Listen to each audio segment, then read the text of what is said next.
अस्सलामु अलैकुम वरहमतुल्लाहि वबरकातुहू।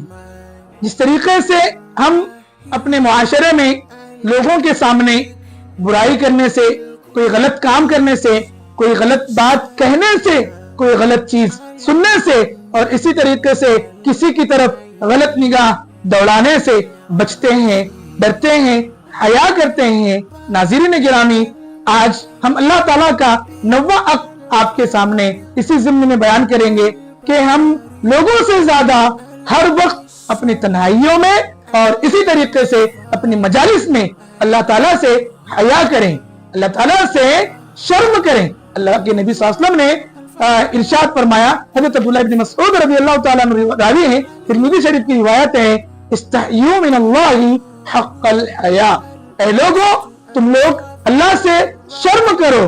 शर्म उससे शर्म करने का जैसा हक है, यानी कि हम लोग दुनिया के बेहैसियत इंसान जिनकी कोई हैसियत नहीं अल्लाह के मुकाबले में, चाहे वो माँ बाप हो, चाहे वो दोस्त अहबाब हो, चाहे वो खानदान के लोग, जब हम उनसे शर्म करते हैं, उनसे हया करते हैं, उनके सामने किसी गलत काम और गलत चीज और गलत बात को अंजाम देने से डरते हैं और शर्म करते हैं, तो अल्लाह का हक इससे ज्यादा बनता है कि हम अल्लाह से शर्माएं, अल्लाह से डरें और अल्लाह से हया करें। खुद कुरान मुकद्दस में अल्लाह रब्बुल इज्जत ने इरशाद फरमाया, इन्नल्लाह ला यस्तही मिनल हक़, कि अल्लाह ताला हक को कहने से शर्म नहीं फरमाते, तो आर नहीं फरमाते।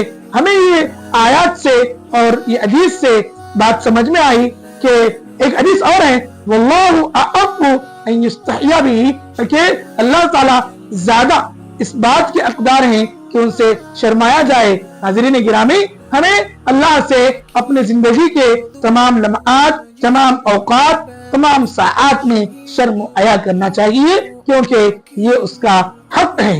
ये आज 9वां हक़ आपके सामने बयान किया गया। अल्लाह हमें अमल की तौफीक अता फरमाए।